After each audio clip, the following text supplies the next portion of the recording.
மார்கழி மாத சிறப்பு. மார்கழி தமிழ் மாதம் இன்று செவ்வாய்க்கிழமை தேய்பிறை பிரதோஷம் நன்னாளாகும். 9/1/2024. க்குரிய வழிபாடுகளில் சிவராத்திரியும் பிரதோஷமும் மிக முக்கியத்துவம் வாய்ந்ததாக கருதப்படுகின்றன.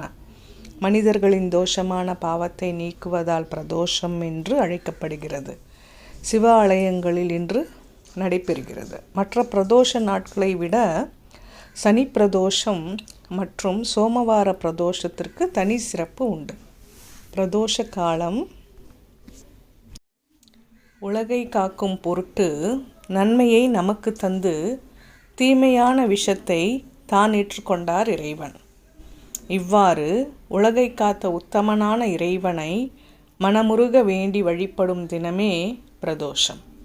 பிரதோஷம் நித்திய பிரதோஷம், மாத பிரதோஷம், மகா பிரதோஷம் என்று 3 வகைப்படும். இன்றைய தினம் நாம் சந்தனம், பால், இளநீர் கொண்டு சிவனுக்கும் நந்திக்கும் அபிஷேகம் செய்து வில்வ மாலை அணிவித்து நாம் வழிபாடு செய்தால் நாம் தெரிந்தும் தெரியாமல் செய்த பாவங்கள் அனைத்தும் விலகும். திருமண தடை நீங்கும்.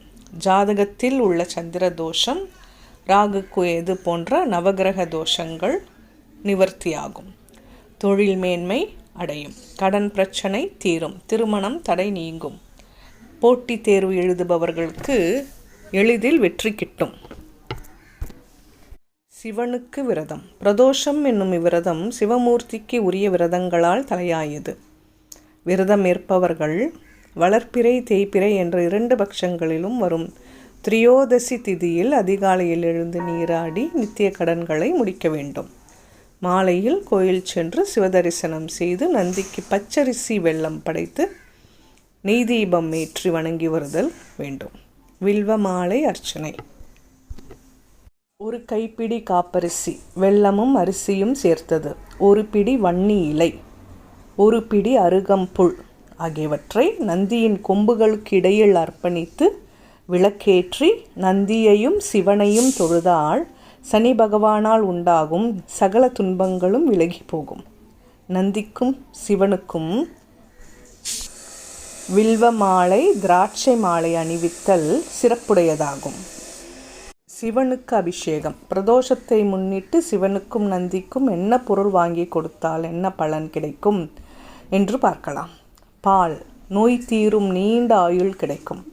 தயிர், பல வளமும் உண்டாகும். தேன், இனிய சாரீரம் கிடைக்கும். பழங்கள், விளைச்சல் பெருகும். பஞ்சாமிர்தம், செல்வம் பெருகும். நெய், முக்தி பேறு கிட்டும். இளநீர், நல்ல மக்கட்பேறு கிட்டும். சர்க்கரை, எதிர்ப்புகள் மறையும். எண்ணெய், சுகவாழ்வு. சந்தனம், சிறப்பான சக்திகள் பெறலாம். மலர்கள், தெய்வ தரிசனம் கிட்டும். பிரதோஷ நாளில் சிவனை தரிசித்தால் கடன், வறுமை, நோய் பயம் போன்றவை விலகும். ஓம் நம சிவாயா.